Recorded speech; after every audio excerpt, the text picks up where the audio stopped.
충격. 사우디 왕실 고문, 한국 앞에 무릎 꿇다. 석유 강국의 자존심이 무너진 결정적 순간, 그 비밀의 사연 바로 들어보겠습니다. 그 전에 잠깐. 시청 전 좋아요와 구독은 사연 소개에 큰 힘이 됩니다. 안녕하세요. 저는 하심 알파이잘입니다. 사우디 왕실에서 30년간 외교 고문으로 일해왔습니다. 저의 인생은 왕실과 함께 걸어온 길이었습니다. 리야드의 황금빛 궁전에서 왕자들의 외교 일정을 관리하며 세계 각국을 순방할 때마다 사우디 여권의 힘을 느껴왔습니다. 사우디 여권을 들고 있으면 세계 어디서나 레드카펫이 깔리고 특별 대우를 받는 것이 당연했습니다. 입국 심사대에서 기다릴 필요도 없었고 귀빈실에서 차 한 잔의 여유를 즐기는 동안 모든 절차가 저절로 끝나곤 했습니다. 그것이 바로 석유 강국 사우디의 힘이라고 믿었습니다. 그날도 평소와 같은 하루가 될 거라 생각했습니다. 국왕의 지시로 스위스 제네바에서 열리는 국제에너지 포럼에 참석하기 위해 공항으로 향했습니다. 왕실 전용기를 기다리며 창밖을 바라보고 있었을 때 특이한 광경을 목격했습니다. 옆 출국장에서 한 무리의 동양인들이 줄을 서서 심사를 받고 있었는데 놀랍게도 그들은 특별한 통로를 통해 빠르게 출국 심사를 마치고 있었습니다. 우리 왕실 사람들도 기다려야 하는 시간에 이들은 어떻게 이런 특별 대우를 받을 수 있는 것인지 의아했습니다. 옆에 있던 공항 직원에게 물어보니 그들은 한국 사업단이라고 했습니다. 한국 여권을 소지한 이들이 출입국 우대 프로그램의 혜택을 받고 있다는 설명이었습니다. 처음에는 그저 우연이라고 생각했습니다. 아시아의 작은 나라가 어떻게 사우디보다 더 좋은 대우를 받을 수 있을까요? 의심스러웠습니다. 전용기에 오르면서도 그 장면이 머릿속에서 떠나지 않았습니다. 우리 사우디가 세계에서 가장 강력한 여권을 가졌다고 항상 자부해왔는데 오늘 본 것은 그 믿음에 의문을 던지는 일이었습니다. 비행기가 이륙하며 창밖으로 리야드의 거대한 사막이 보였습니다. 수십 년간 석유의 힘으로 세계를 움직여온 우리나라, 그러나 이제 세상은 변하고 있는 것일까요? 한국이라는 나라, 그들의 여권에 담긴 힘이 무엇인지 알고 싶어졌습니다. 스위스로 향하는 비행기 안에서 태블릿을 켜고 검색을 시작했습니다. 세계 여권 순위라는 키워드를 입력하는 순간 제 인생이 바뀔 중대한 사실을 마주하게 될 줄은 몰랐습니다. 이것이 바로 제 이야기의 시작입니다. 제네바 국제공항에 도착했을 때 저를 기다리고 있던 것은 상상도 못했던 충격적인 상황이었습니다. 왕실 전용기에서 내려 입국장으로 향했는데 특별 통로가 마련되어 있지 않았습니다. 공항 직원에게 사우디 왕실 고문임을 알렸지만 그는 무표정한 얼굴로 일반 입국 심사대로 안내했습니다. 모든 입국자는 절차에 따라 심사를 받아야 합니다. 예외는 없습니다. 믿기지 않았습니다. 30년 외교 생활 동안 이런 대우를 받은 적이 없었습니다. 길게 늘어선 입국 심사줄에 서니 가슴이 답답했습니다. 주머니 속 사우디 여권이 무색하게 느껴졌습니다. 그때였습니다. 옆 통로에 설치된 프리미엄 패스. 레인을 통해 한 무리의 아시아인들이 빠르게 입국 심사를 마치는 모습이 보였습니다. 그들의 손에 들린 여권은 짙은 남색이었습니다. 궁금함을 참지 못하고 옆에 있던 통역사에게 물었습니다. 저분들은 어느 나라 사람들인가요? 한국 외교관과 기업인들입니다. 한국은 스위스와 특별 입국 협정이 있어서 간소화된 심사를 받습니다. 가슴이 내려앉는 느낌이었습니다. 석유의 힘으로 세계를 움직인다고 자부하던 사우디가 자원도 없는 작은 아시아 국가보다 대우받지 못한다니 믿기지 않았습니다. 2시간 넘게 기다린 끝에 겨우 입국 심사를 마치고 호텔로 향했습니다. 가는 길 내내 머릿속에서 의문이 떠나지 않았습니다. 어떻게 한국 여권이 사우디 여권보다 더 강한 힘을 가질 수 있는 것인지. 호텔에 도착해 바로 노트북을 펼쳤습니다. 세계 여권 순위를 검색하자 충격적인 결과가 나왔습니다. 사우디 여권은 60위권, 그러나 한국 여권은 당당히 세계 2위였습니다. 한국 여권으로는 189개국을 무비자로 방문할 수 있다는 사실이 믿기지 않았습니다. 다음 날 국제에너지 포럼이 열리는 컨벤션 센터에 도착했습니다. 회의장 입구에서 한 동양인과 마주쳤습니다. 그는 한국 대표단 수석대표 강태우 씨였습니다. 그에게 다가가 인사를 건넸습니다. 어제 공항에서 한국 대표단을 보았습니다.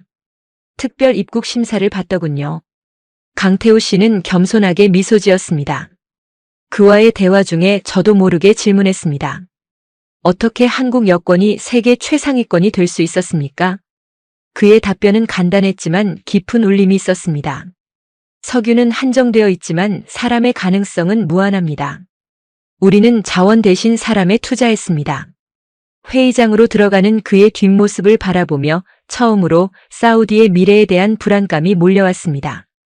이제 석유의 시대는 저물고 있는 것인지, 사우디는 어떻게 변해야 하는 것인지 깊은 고민이 시작되었습니다. 국제 에너지 포럼이 시작되었습니다. 회의장은 세계 각국의 대표들로 가득 찼습니다. 저는 사우디 대표단의 자리에 앉았지만 마음은 여전히 한국 여권의 힘에 대한 생각으로 가득했습니다. 우리 사우디는 석유로 세계를 움직일 수 있다고 항상 자부해왔는데 이제 그 믿음이 흔들리고 있었습니다. 오전 세션이 끝나고 점심시간 식당에서 다시 한국 대표 강태우 씨와 마주치게 되었습니다. 그는 예의 바르게 인사를 건네며 함께 식사를 제안했습니다. 저는 내심 더 알고 싶은 것이 많았기에 기꺼이 응했습니다. 테이블에 앉자 곧바로 제 호기심을 감추지 못했습니다. 어떻게 한국이 그토록 강력한 여권을 갖게 되었는지, 석유도 없고 영토도 작은데 어떻게 국제사회에서 그런 위상을 얻게 되었는지 물었습니다. 강태우 씨는 잠시 생각하더니 태블릿을 꺼내 여러 자료를 보여주었습니다. 한국의 수출 성장률, 기술 특허 건수, 문화 콘텐츠의 세계적 확산, 그리고 무엇보다 교육에 대한 투자가 눈에 띄었습니다. 우리는 자원이 없었기 때문에 사람을 키웠습니다. 전쟁의 폐허에서 시작해 60년 만에 세계 10대 경제 강국이 되었습니다. 그의 말에 깊은 울림을 느꼈습니다. 사우디는 석유라는 자연의 축복으로 부를 이루었지만 한국은 오직 사람의 힘으로 성장했습니다. 그것이 세계가 한국을 신뢰하는 이유였습니다. 더욱 충격적인 것은 그가 보여준 미래 전망이었습니다. 세계는 빠르게 탈석유 시대로 향하고 있었고 신재생 에너지와 기술 혁신이 새로운 힘의 원천이 되고 있었습니다. 이러한 변화 속에서 사우디의 위치는 어디일까요? 오후 세션에서는 한국 대표단이 친환경 에너지 전환에 관한 발표를 했습니다. 그들의 준비된 자세와 미래를 내다보는 시각에 감탄했습니다. 사우디 대표단은 여전히 석유 시장의 안정성만을 강조했지만 회의장의 분위기는 이미 미래 에너지로 관심이 옮겨가고 있었습니다. 저녁 리셉션에서 여러 국가의 대표들이 한국 대표단에게 몰려들어 이야기를 나누는 모습을 지켜보았습니다. 반면 사우디 대표단은 과거의 영광만을 이야기하며 고립되어 있었습니다. 호텔로 돌아오는 길 깊은 생각에 잠겼습니다. 사우디는 석유의 힘으로 특별 대우를 받아왔지만 한국은 신뢰와 실력으로 세계의 존중을 얻었습니다. 우리가 자랑스러워하던 여권의 힘은 돈으로 살 수 있는 일시적인 특권이었을 뿐 진정한 국가의 힘은 아니었습니다. 방에 도착해 창밖의 제네바 야경을 바라보며 생각했습니다. 사우디의 미래를 위해 무엇을 해야 할지 이제 분명해지기 시작했습니다. 제네바에서의 국제 포럼을 마치고 리야드로 돌아왔습니다. 왕궁으로 향하는 길에 마음이 무거웠습니다. 사우디의 미래에 대한 불안감과 한국이라는 나라에 대한 새로운 인식이 제 마음을 채우고 있었습니다. 왕실에 도착하자마자 보고를 시작했습니다. 포럼의 내용, 각국 대표들의 반응, 그리고 세계 에너지 시장의 변화에 대해 말씀드렸습니다. 그리고 조심스럽게 한국 여권의 힘과 국제사회에서의 위상에 대해 언급했습니다. 하지만 왕자의 반응은 차가웠습니다. 그는 제 말을 중단시키며 불쾌함을 드러냈습니다. 사우디는 여전히 세계 에너지 시장의 중심이며 석유의 힘은 영원할 것이라고 단정했습니다. 한국 같은 나라와 비교하는 것 자체가 왕실에 대한 모독이라는 말까지 나왔습니다. 현실을 제대로 보지 못하고 있군. 우리는 신의 축복을 받은 나라라네. 석유가 있는 한 세계는 우리에게 절대적으로 의존할 수밖에 없어. 왕자의 말에 더 이상 반박할 수 없었습니다. 하지만 제 마음속에는 여전히 의문이 남아 있었습니다. 정말 석유의 시대는 영원할까요? 세계는 이미 변하고 있지 않은가요? 면담을 마치고 사무실로 돌아오니 긴급한 소식이 기다리고 있었습니다. 나예프 왕자의 장남 파이잘이 영국 옥스퍼드 대학교 유학을 위한 비자 신청이 거부되었다는 소식이었습니다. 이유는 최근 강화된 학생 비자 심사 기준에 맞지 않았기 때문이라고 했습니다. 당황스러웠습니다. 사우디 왕실의 일원이 비자 거부를 당한 것은 전례가 없는 일이었습니다. 곧바로 영국 대사관에 연락했지만 돌아온 답변은 냉정했습니다. 모든 지원자는 동일한 기준으로 심사됩니다. 예외는 없습니다. 저녁 왕자로부터 다시 호출을 받았습니다. 그의 얼굴은 분노로 일그러져 있었습니다. 아들의 비자 거부 소식을 들은 것이었습니다. 갑자기 아침에 무시했던 제 보고가 현실이 되어 돌아온 것입니다. 어떻게 이런 일이 가능한가? 우리는 사우디 왕실이다. 즉시 해결책을 마련하게. 그날 밤 깊은 고민에 빠졌습니다. 세계는 정말 변하고 있었습니다. 석유의 힘만으로는 더 이상 세계를 움직일 수 없는 시대가 오고 있었습니다. 사우디의 미래를 위해, 왕실의 명예를 위해 무언가 다른 접근이 필요했습니다. 밤늦게 중대한 결심을 했습니다. 비밀리에 한국을 방문해 그들의 힘의 원천을 직접 확인해 봐야겠다고 생각했습니다. 그것만이 사우디의 새로운 길을 찾는 실마리가 될 것 같았습니다. 왕실에는 개인 휴가를 핑계로 한국행 비행기에 올랐습니다. 30년 외교 경력 중 처음으로 사적인 목적의 여행이었습니다. 의전과 수행원 없이 홀로 떠나는 여행, 어색하면서도 묘한 자유로움이 느껴졌습니다. 인천국제공항에 도착했을 때 첫인상은 깔끔함이었습니다.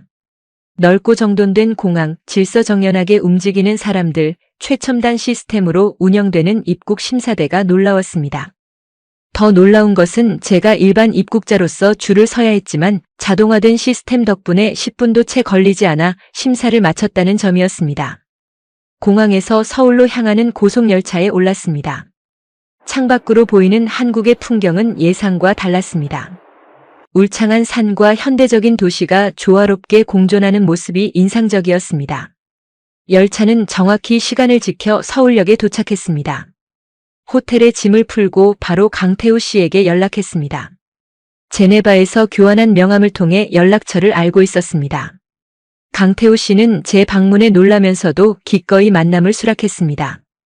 다음 날 아침 강태우 씨는 저를 서울 곳곳으로 안내했습니다. 첨단 기술로 가득한 디지털 광장, 깨끗한 대중교통, 그리고 곳곳에서 느껴지는 질서와 효율성이 인상적이었습니다. 길거리에서 본 시민들은 바쁘게 움직이면서도 서로를 배려하는 모습이었습니다. 점심 식사 후 강태우 씨의 안내로 한국 외교부를 방문했습니다. 사우디 왕실 고문이라는 제 신분을 밝히자 정중하면서도 형식적인 환대를 받았습니다. 그곳에서 한국의 외교 정책과 국제관계에 대한 설명을 들었습니다. 한국 외교부의 태도는 의외로 냉정했습니다. 석유나 자원이 아닌 상호 신뢰와 실질적인 협력을 중시한다는 원칙을 분명히 했습니다. 외교부 관계자는 한국이 어떻게 세계 각국과 신뢰를 쌓아왔는지, 기술과 문화를 통해 어떻게 소프트 파워를 강화해왔는지 설명했습니다. 호텔로 돌아가는 길에 갑작스러운 교통사고 현장을 목격했습니다. 놀라운 것은 사고 처리 과정이었습니다. 시민들은 질서 있게 도로를 우회했고 경찰과 구급대는 신속하게 도착해 체계적으로 상황을 처리했습니다. 사고 차량은 30분 만에 치워졌고 도로는 다시 정상화되었습니다. 그날 밤 호텔 창문으로 서울의 야경을 바라보며 깊은 생각에 잠겼습니다. 한국의 힘은 자원이나 왕실의 권위가 아닌 시스템과 사람에서 나온다는 것을 실감했습니다. 그들은 효율성, 혁신, 교육, 그리고 무엇보다 미래를 향한 끊임없는 준비를 통해 세계적인 위상을 얻었습니다. 휴대폰이 울렸습니다. 리야드에서 온 긴급 연락이었습니다. 무슨 일이 생긴 것일까요?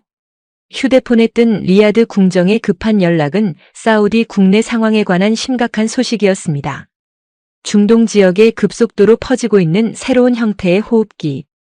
바이러스가 사우디 왕국에도 유입되어 빠르게 확산 중이라는 내용이었습니다.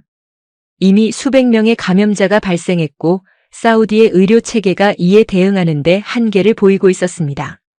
저는 호텔 창가에서 서울의 불빛을 바라보며 깊은 고민에 빠졌습니다. 이 위기 상황에서 제 머릿속에 떠오른 것은 한국의 우수한 방역 시스템이었습니다. 제네바 회의에서 한국 대표단이 발표했던 첨단 의료기술과 위기관리 시스템이 생각났습니다. 지금 사우디에게 필요한 것은 바로 이런 기술과 노하우였습니다. 다음 날 아침 일찍 저는 강태우 씨에게 연락을 취했습니다. 사우디의 위급한 상황을 설명하고 한국 정부의 도움을 요청했습니다. 과거라면 상상도 할 수 없었던 일이었습니다. 사우디 왕실이 작은 아시아 국가의 도움을 청하다니 30년 외교관 생활 중 가장 낯선 경험이었습니다. 강태우 씨와 삼성동의 한 조용한 카페에서 만났습니다. 그는 제 이야기를 경청한 후 깊은 생각에 잠겼습니다. 잠시 후 그가 입을 열었습니다. 사우디 왕국의 어려움을 들으니 안타깝습니다. 한국은 과거 메르스 사태를 겪으며 얻은 경험과 기술이 있습니다. 분명 도움을 드릴 수 있을 것입니다. 그러나 그의 다음 말은 제 마음을 무겁게 했습니다. 하지만 단순한 물자 지원이나 기술 원조만으로는 근본적인 해결책이 될 수 없습니다. 이번 기회에 양국 관계를 새롭게 정립할 필요가 있습니다. 석유와 돈의 거래가 아닌 상호 존중과 신뢰에 기반한 파트너십이 필요합니다. 강태우 씨의 제안은 분명했습니다. 한국은 최첨단 방역 장비와 의료진을 파견할 준비가 되어 있으나 사우디 역시 변화해야 한다는 것이었습니다. 석유 일변도의 경제 구조를 다각화하고 국제사회에서 책임 있는 역할을 수행하며 무엇보다 사람과 기술에 투자해야 한다는 조건이었습니다. 호텔로 돌아오는 길에 서울의 거리를 바라보았습니다. 질서 정연하게 움직이는 사람들, 첨단 기술로 가득한 도시, 그리고 무엇보다 자원 없이도 세계를 움직이는 힘을 갖춘 나라. 한국의 모습은 사우디의 미래가 어떠해야 하는지를 보여주는 거울이었습니다. 방에 돌아와 리야드에 보고할 내용을 정리하며 깊은 고민에 빠졌습니다. 왕실의 자존심을 지키면서도 한국과의 새로운 관계를 어떻게 설득할 것인가? 석유의 힘에 취해 변화를 거부하는 왕족들에게 어떻게 미래를 준비해야 한다고 말할 것인가? 이제 저는 단순한 전달자가 아닌 변화의 주도자가 되어야 했습니다. 사우디의 미래가 제 어깨 위에 놓인 것 같았습니다. 리야드로 돌아온 저는 즉시 나예프 왕자와의 면담을 요청했습니다. 화려한 궁전의 대리석 복도를 지나며 마음은 무거웠습니다. 한국에서 보고 들은 것들, 그리고 강태우 씨의 제안을 어떻게 전달할지 숙고했습니다. 왕자의 집무실에 들어서자 그의 얼굴은 근심으로 가득했습니다. 바이러스 확산으로 왕국 전체가 혼란에 빠져 있었고 의료 시스템은 과부하 상태였습니다. 왕자는 제 보고를 기다리는 눈빛으로 저를 맞이했습니다. 저는 한국 정부의 지원 가능성을 먼저 전했습니다. 최첨단 방역 장비와 의료진 파견, 그리고 백신 개발 협력까지. 왕자의 눈빛이 잠시 밝아졌습니다. 그러나 이어서 전한 조건들에 그의 표정이 굳어졌습니다. 무슨 말씀입니까? 우리가 그들에게 머리를 숙이라는 것입니까? 예상했던 반응이었습니다. 석유의 힘으로 세계를 지배해온 사우디 왕실이 작은 아시아 국가의 조건을 받아들인다는 것은 자존심의 문제였습니다. 하지만 저는 이번만큼은 뒤로 물러설 수 없었습니다. 왕자님, 세계는 이미 변하고 있습니다. 우리의 이웃 국가들도 하나둘 탈석유 정책을 추진하고 있습니다. 아랍에미리트는 이미 관광과 금융, 기술에 투자하여 경제 다각화에 성공했습니다. 카타르도 교육과 스포츠에 막대한 자금을 투입하고 있습니다. 왕자는 창밖을 바라보며 깊은 생각에 잠겼습니다. 창 너머로 보이는 리야드의 풍경은 화려했지만 그 화려함의 근원인 석유는 언젠가 마르게 될 것이었습니다. 며칠 후 왕궁에서는 긴급 회의가 소집되었습니다. 보수파 왕족들은 격렬히 반대했습니다. 그들에게 한국과의 협력은 굴욕이었고 석유 외의 다른 산업에 투자하는 것은 낭비라고 생각했습니다. 반면 젊은 왕족들은 변화의 필요성을 인정했습니다. 세계가 탈석유 시대로 나아가는 가운데 사우디도 준비해야 한다는 주장이었습니다. 경론 끝에 나예프 왕자는 결단을 내렸습니다.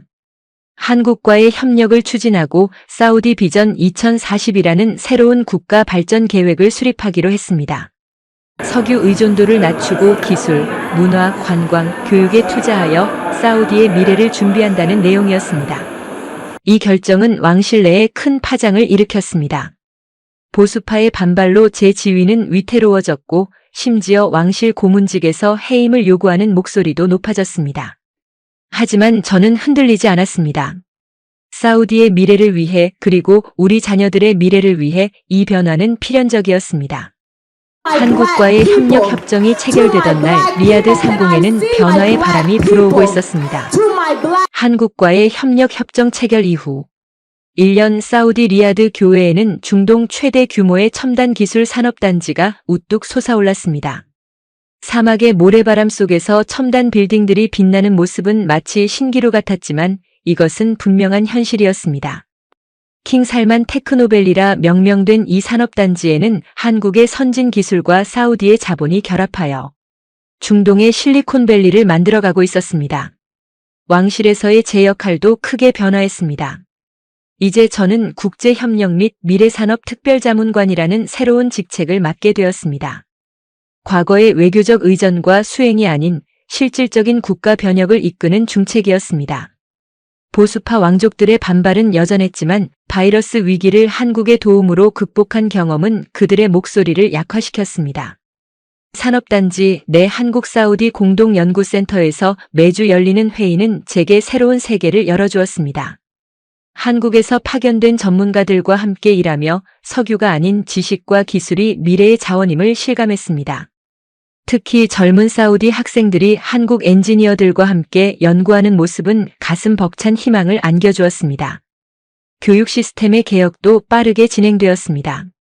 리야드 대학에는 한국식 이공계 특성화 프로그램이 도입되었고 사우디 학생들의 한국 유학도 활발해졌습니다. 무엇보다 큰 변화는 여성의 사회 참여였습니다. 과거에는 상상할 수 없었던 여성 엔지니어, 과학자들이 산업 현장에서 활약하기 시작했습니다. 그리고 놀랍게도 사우디 여권의 국제적 위상도 서서히 높아지기 시작했습니다.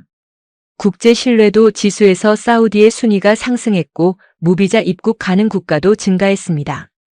석유가 아닌 신뢰를 바탕으로 한 관계가 빚어낸 결과였습니다. 불과 2년 전 한국 여권의 힘에 충격을 받고 자존심이 상처받았던 그때와는 달리 이제는 깊은 감사와 존경의 마음이 일었습니다. 여권의 진정한 힘은 석유나 왕실의 권위가 아닌 국가의 신뢰와 국민의 역량에서 비롯된다는 사실을 이제야 진심으로 이해하게 되었습니다. 오늘 사연은 여기까지입니다. 석유 국가 사우디가 한국의 신뢰 외교에 눈뜬 이야기 어떠셨나요? 여러분의 의견을 댓글로 남겨주세요. 지금까지 감동정거장에서 사연 전해드렸습니다. 사연이 마음에 드셨다면 좋아요와 구독 부탁드립니다. 시청해주셔서 감사합니다.